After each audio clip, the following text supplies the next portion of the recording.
Tak terima diberhentikan saat operasi patuh, seorang pengendara sepeda motor di Bengkulu Tengah nekat menyerang polisi dengan sebilah pisau. Polisi sempat melepaskan tembakan peringatan untuk menghentikan aksi pelaku.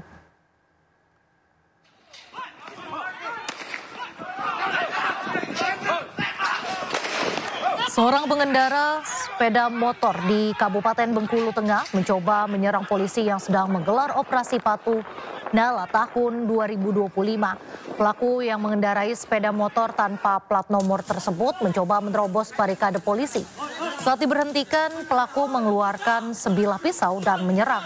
Polisi yang melihat kejadian tersebut melepaskan tembakan peringatan ke udara dan mencoba menangkap pelaku. Pelaku sempat kabur ke semak-semak dan bersembunyi. Polisi yang melakukan pengepungan berhasil menangkap pelaku. Dari hasil pemeriksaan diketahui pelaku adalah warga Kota Bengkulu yang dalam kondisi mabuk. Salah satu warga yang diduga pelaku ini langsung diberhentikan, tidak menerima, kemudian mengeluarkan saja menyerang anggota lantas, yaitu Ibda Zilfi. Diserangnya, ngejar, kemudian diduga pelaku ini kabur ke hutan di belakang rumah orang, kemudian kabur, dikejar sama anggota. Berjarak mungkin kurang lebih 200 meter, dapat dikejar itu dan ditemukan sajamnya juga. Kita amankan dulu orangnya, kemudian kita cari lagi sajamnya, belum ketemu, kita temukan juga sajamnya, itu dapat juga sajamnya yang untuk menusuk anggota lantas tadi. Tergiur dengan harga rumah kontrakan murah yang ditawarkan di media sosial, puluhan warga kampung Pulau Gede, Bekasi, Jawa Barat menjadi korban penipuan. Tak tanggung-tanggung, total kerugian hingga 5 miliar rupiah.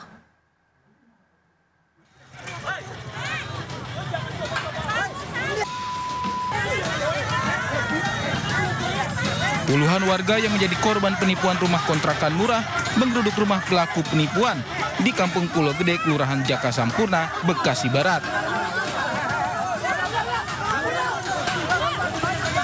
Warga terlibat keributan dengan salah satu keluarga pelaku.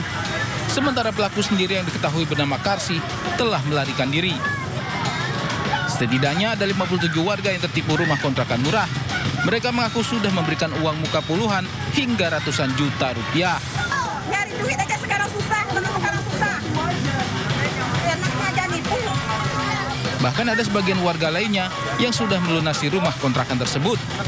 Namun ternyata rumah kontrakan tersebut juga ditawarkan ke korban lain. Total kerugian hingga 5 miliar rupiah. Para korban tertipu rumah kontrakan murah yang ditawarkan di medsos atas nama Yurike, di mana 2 unit kontrakan ditawarkan hanya seharga 100 juta rupiah.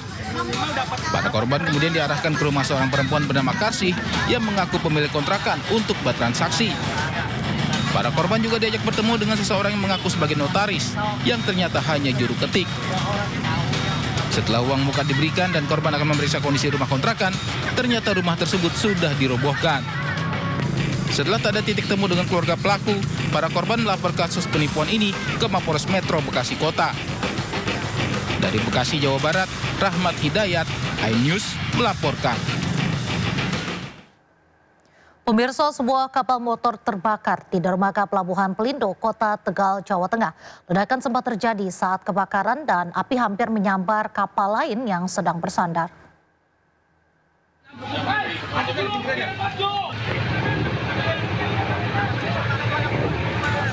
Kapal motor penangkap ikan yang tengah bersandar di dermaga Pelabuhan Pelindo, Kota Tegal, Jawa Tengah, tiba-tiba terbakar.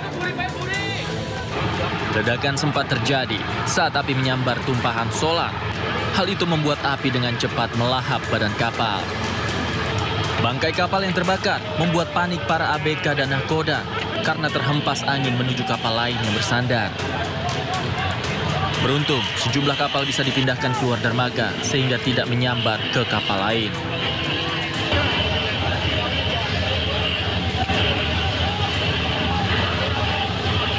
Tiga unit mobil pemadam kebakaran dikerahkan untuk memadamkan kobaran api. Api berhasil dipadamkan 1 jam kemudian. Di sini apa ya? Disinyalir ini diduga kapalnya Haji Paing. Haji Paing. Warga ini belum, karena ini lagi ini ya, kita proses pemadaman, jadi belum bisa dimintai keterangan lebih lanjut. Kira-kira jam berapa kebakaran, Pak Sus? Barusan ya, sekitar jam 11-an lah.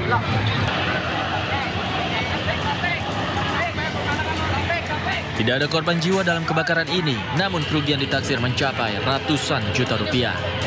Dari Tegal, Jawa Tengah, Unibar, iNews melaporkan. Sebuah perahu nelayan yang membawa belasan pemancing tenggelam usai diterjang ombak tinggi di perairan Pasuruan, Jawa Timur. 2 orang meninggal dunia dan 4 orang lainnya hilang.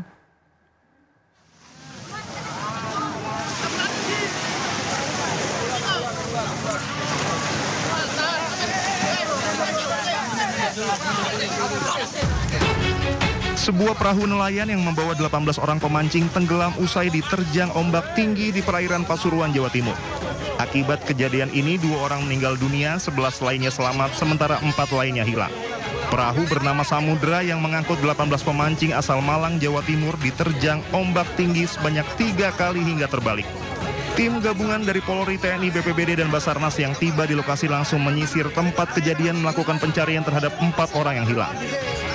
Memang ada beberapa keterangan yang korban hilang akibat dari perahu Samudra yang kemarin dipakai untuk memancing dan terkena ombak di kecamatan di Lekok ini.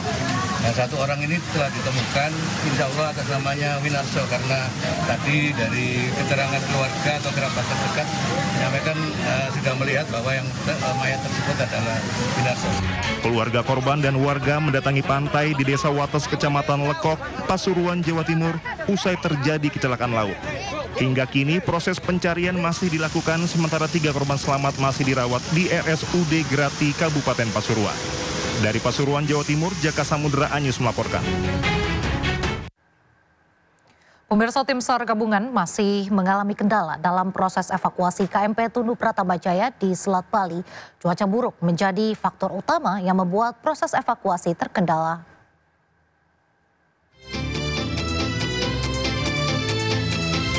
Hingga hari ke-13, tim SAR gabungan masih mengalami kendala dalam proses pencarian dan evakuasi korban tenggelamnya KMP Tunu Pratama Jaya di Selat Bali. Hingga Senin, masih ada 17 penumpang KMP Tunu Pratama Jaya yang masih belum ditemukan. Arus laut yang cukup kencang membuat drone ataupun alat ROV terbawa arus. Meski posisi kapal telah ditemukan melalui drone bawah laut, namun kondisi cuaca menjadi faktor utama dalam operasi SAR. Proses evakuasi KMP Tunu Pratama Jaya masih dipertimbangkan dengan cermat demi keamanan tim penyelamat. Dengan situasi yang begini, tentu pemerintah akan berupaya maksimal. Makanya tim dari direktorat terkait akan berkoordinasi dengan kami di sini SMC dan seluruh stakeholder untuk mengambil langkah-langkah. Dan hal ini perlu dilaporkan kepada pimpinan yang terkait. Saya akan melaporkan ke Search Coordinator, para operator jasa bandara akan melaporan ke Kementerian Perhubungan. Hingga kini, dari 65 orang di dalam kapal, 30 orang berhasil selamat, 18 orang meninggal dunia, dan 17 lainnya masih dinyatakan hilang. Operasi penyelamatan SAR masih terus dilanjutkan dengan harapan cuaca segera membaik agar proses evakuasi bangkai kapal dan korban yang masih hilang bisa diselesaikan. Dari Banyuwangi, Jawa Timur, Eri Sutomo, iNews melaporkan. 3 penumpang tewas akibat mobil yang ditumpangi menabrak truk di ruas tol Semarang Batang, kilometer 353B, tepatnya di Desa Bakalan Batang, Jawa Tengah pada pagi tadi. Penyebab kecelakaan diduga karena sopir mengantuk.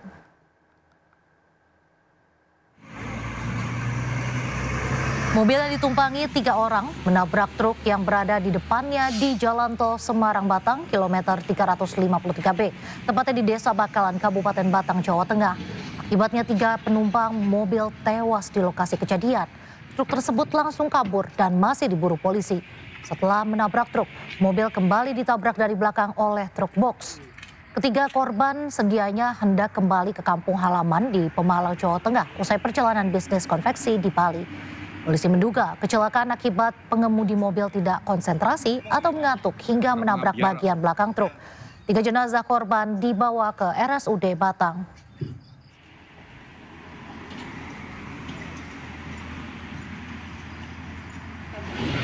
Beralih ke kasus kematian diplomat muda Kemenlu, polisi membenarkan istri Arya Daru Pangayunan menghubungi penjaga kos hingga 3 kali.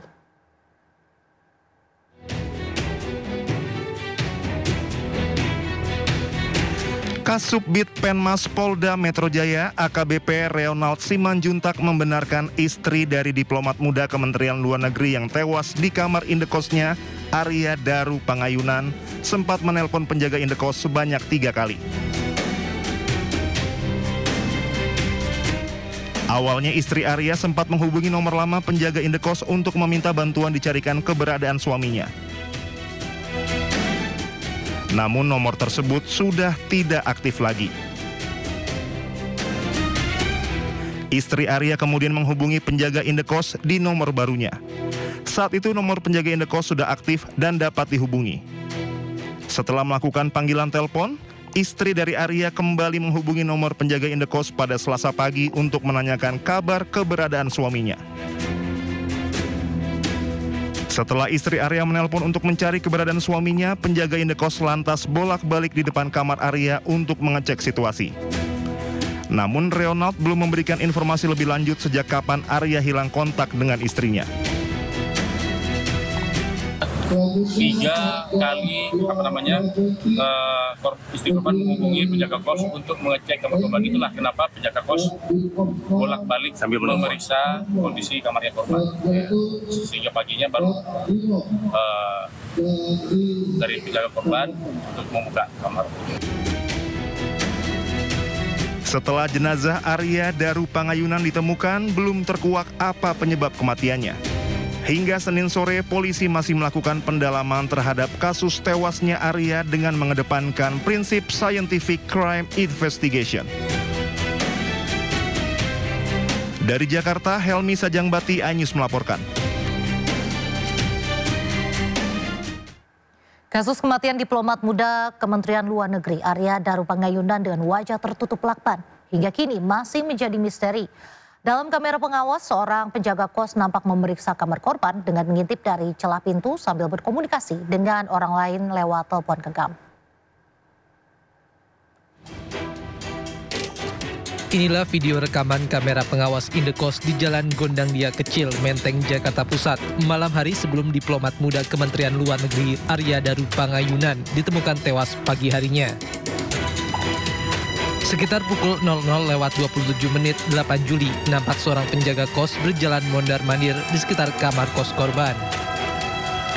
Sambil berkomunikasi lewat telepon genggam, penjaga kos kemudian mengintip kamar korban melalui celah pintu. Diduga penjaga kos tengah berkomunikasi dengan orang terdekat korban yang meminta memeriksa keberadaan korban di dalam kamar. Tidak terlihat gerak-gerik mencurigakan dari penjaga kos atau keberadaan orang lain. Video itu merupakan rekaman terakhir aktivitas yang terlihat di halaman indekos sebelum Arya Daru Pangayunan ditemukan tewas pada pagi harinya dengan wajah terlilit lakban. Polisi selidiki setiap detail barang bukti termasuk jejak sidik jari pada lakban yang melilit bagian kepala korban. Selain itu, polisi juga menunggu hasil penyelidikan patologis terhadap organ tubuh korban. Usai olah TKP, polisi pastikan tak ada dokumen dan barang berharga yang hilang. Tidak ada indikasi kekerasan pada tubuh korban. Sejauh ini 5 saksi sudah diperiksa termasuk penjaga kos dan istri korban. Kita ke kasus lainnya. Komisioner Kompolnas mendatangi rumah almarhum Brigadir Nur Hadi, polisi yang dibunuh atasannya di Lombok Barat, Nusa Tenggara Barat. Kompolnas menyatakan akan transparan dalam penyelidikan kasus ini. 2 komisioner Kompolnas yang datang ke rumah Brigadir Nur Hadi adalah Supardi Hamid dan Arif Wicaksono. Mereka menemui istri Brigadir Nur Hadi, Elma Agustina. Dalam pertemuan, istri korban berharap penyelidikan dilakukan secara transparan. Selain itu, Kompolnas juga membuka masukan untuk Polri, terutama nasib anak korban. Sebelumnya, polisi telah menetapkan 3 tersangka. 2 diantaranya dihentikan dengan tidak hormat dari Polri. proses yang transparan, mereka terus mendapatkan informasi yang berkelanjutan terkait peristiwa ini. Juga mereka menitipkan harapan kepada kami, melalui kami kepada Polri, menyangkut anak-anak dari almarhum Nur Hadi. Nah, kami nanti akan mencoba untuk meminta kepada baik Polda maupun Polri secara keseluruhan melalui Kapolri. Biar semuanya dituntaskan sama nggak yang berlanjut aja. Terima kasih semuanya. Tadi sempat minta apa katanya soal jaminan? Minta hak dan kewajiban. Minta hak dan kewajiban saya sebagai istri almarhum yang menjadi anggota sama kewajibannya dari instansi kepolisian kepada istri dan anak-anaknya. Kita beralih ke informasi lain pemirsa, perjalanan panjang tim TPUA dan Roy Suryo CS dalam mengejar bukti dugaan palsunya ijazah Joko Widodo masih terus berlangsung, mulai dari pelaporan, klarifikasi hingga gelar perkara khusus. 7 Juli 2025, setelah memanggil ajudan Jokowi, Kompol Syarif Muhammad Fitriansyah, Polda Metro Jaya juga memanggil pakar telematika, sekaligus terlapor dalam kasus ijazah Joko Widodo, Roy Suryo, dan Dr. Tifa. Kehadiran Roy Suryo CS ke Polda untuk memberikan klarifikasi atas pemanggilan terhadap dirinya. Hal ini berkaitan dengan pelaporan dari Pradi Bersatu mengenai dugaan penghasutan dan Undang-Undang ITE. Ini adalah pemanggilan kedua setelah sebelumnya ditunda. 10 Juli 2025, pakar telematika Roy Suryo beserta tim pembela ulama dan aktivis TPUA menghadiri gelar perkara khusus terkait kasus dugaan ijazah palsu Presiden ke-7 RI Joko Widodo. 11 Juli 2025, Dr. Tifa memenuhi undangan klarifikasi dari Polda Metro Jaya terkait tudingan ijazah palsu Presiden ke-7 RI Joko Widodo. Kali ini Dr. Tifa hadir sebagai terlapor dan ditanya dengan 88 pertanyaan. Usai memenuhi undangan klarifikasi di Polda Metro Jaya, Dr. Tifa mengumumkan bahwa ia menemukan bukti baru di kasus tudingan ijazah palsu Joko Widodo. Dalam konferensi pers di salah satu channel YouTube, Dr. Tifa mengungkapkan mendapatkan seperangkat dokumen yang sangat penting untuk membuktikan asli atau palsu ijazah Presiden ke-7 Republik Indonesia Joko Widodo. Dokumen ini berisi ijazah lulusan UGM beserta transkrip nilainya yang diduga berhubungan dengan kasus ijazah Jokowi. Bahkan disampaikan Dr. Tifa sampai tercengang ketika melihat bukti tersebut.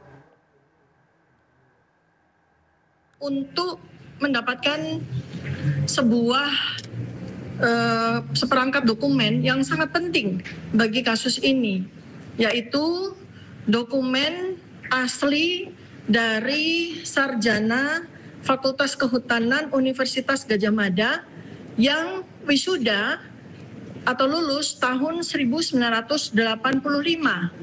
Dan saya beserta beberapa teman menjemput sendiri ya dokumen yang sangat penting tersebut berupa 1 lembar ijazah asli yang dikeluarkan oleh Fakultas Kehutanan Universitas Gadjah Mada tahun 1985 beserta dengan transkrip nilai dari yang bersangkutan. Dan dokumen itu sudah ada pada kami, dan pada saat waktu dan tempat di mana kami menjumpai dokumen tersebut, saya sangat terperanjat, tercengang dan mengucap syukur alhamdulillah.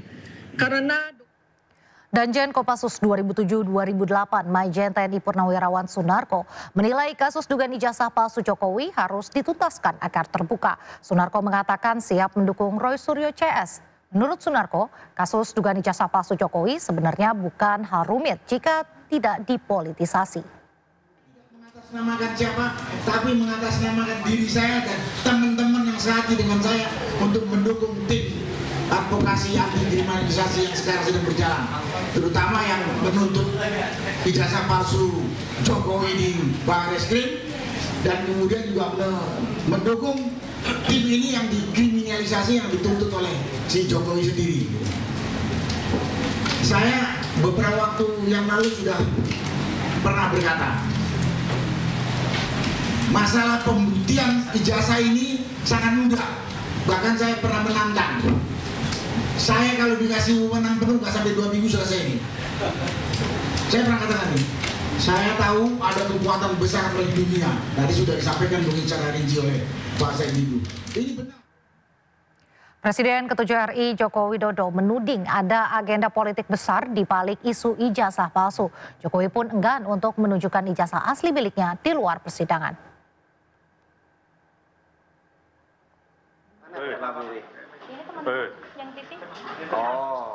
Agenda politik besar di balik isu ijazah palsu yang dihembuskan Roy Suryo CS disampaikan Jokowi di kediamannya di Solo, Jawa Tengah. Sementara itu terkait perkembangan kasus ijazah palsu yang naik penyidikan, Jokowi menyerahkan pada proses hukum di Polda Metro Jaya.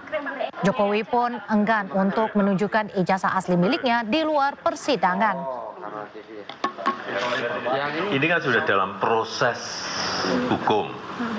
Dalam proses hukum, sudah malah saya baca kemarin sudah dalam proses penyidikan. Ya sudah serahkan pada proses hukum yang ada, kemudian kita lihat nanti di sidang-sidang yang ada di pengadilan seperti apa. Artinya tapi yang jelas saya ingin menunjukkan ijazahnya di dalam sidang pengadilan nantinya. Tidak ada rencana sama sekali untuk menunjukkan secara di luar sidang ya Pak? Enggak, ke Roy Suryo. Harus dalam sidang-sidang pengadilan yang ada nanti akan saya tunjukkan ijazah asli yang saya miliki. Informasi selanjutnya pemirsa, tim Jaksa KPK menolak seluruh nota pembelaan atau pledoi Hasto Kristianto. Hal ini disampaikan dalam sidang replik yang digelar hari ini.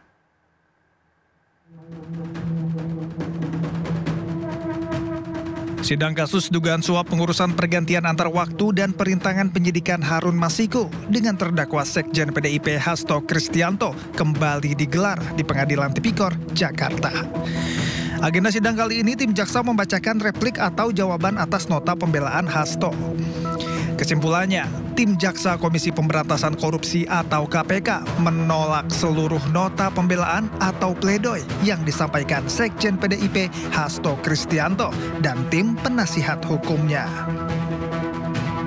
Dalil nota pembelaan terdakwa dan tim penasihat hukum yang menyatakan perbuatan terdakwa tidak memenuhi unsur pasal 55 ayat 1 ke 1 KUHP haruslah dinyatakan ditolak dan dikesampingkan.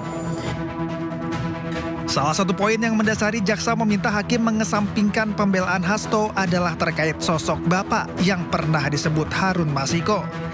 Jaksa KPK meyakini sosok bapak yang meminta Harun Masiku menghindari OTT dan menenggelamkan ponsel adalah Hasto Kristianto. Pembicaraan antara Nur Hasan dengan Harun Masiku terkait dengan bapak sudah dipahami baik oleh Nur Hasan maupun Harun Masiku. Saat Harun Masiku menanyakan bapak di mana atau bapak suruh kemana, maka Nur Hasan tanpa menanyakan siapa bapak yang dimaksud Harun Masiku di antara 28 orang laki-laki yang ada di DPP, langsung memahami dengan menjawab bapak lagi di luar. Perintahnya Pak Harun suruh standby di DPP. Bahwa rangkaian bukti tersebut telah kami uraikan dalam surat tuntutan halaman 1286 sampai dengan 1295 sehingga membentuk satu kesimpulan logis dan rasional bahwa yang dimaksud bapak adalah terdakwa. Menanggapi replik, Hasto menilai jaksa penuntut umum KPK tidak mampu menjawab terkait adanya rekayasa hingga kriminalisasi hukum dalam kasus yang menjeratnya sebagai terdakwa. Seluruh argumentasi yang kami sampaikan di dalam pledoi tidak mampu dijawab oleh jaksa penuntut umum. Karena itulah kami meyakini bahwa melalui pengadilan ini hakim akan mengambil keputusan-keputusan berdasarkan fakta-fakta hukum, di mana sudah ada 3 persidangan, nomor 18, nomor 28 tahun 2020 dan persidangan kali ini. Dan kami akan mempersiapkan dupliknya dengan sebaik-baiknya. Selanjutnya, giliran kubu Hasto yang akan memberikan tanggapan melalui duplik yang dijadwalkan digelar pada Jumat 18 Juli mendatang. Tim Liputan, iNews melaporkan. Mantan Menteri Perdagangan Thomas Trikasi Lempong atau Tom Lempong memberikan perlawanan terakhir dalam sidang korupsi importasi gula. Dalam duplik, Tom Lembong menyatakan peristiwa hukum yang didalilkan jaksa tidak utuh dan kontradiktif karena tidak hadirnya mantan Menteri BUMN Rini Sumarno dan Presiden ke-7 RI Joko Widodo.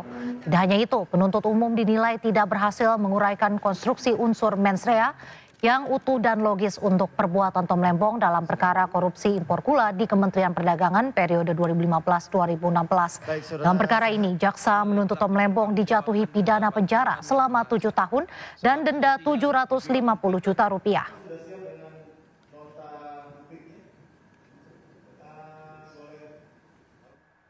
Presiden Prabowo Subianto menghadiri peringatan Bastille Day di Paris, Prancis. Usai menyelesaikan kunjungan kenegaraannya ke Belgia.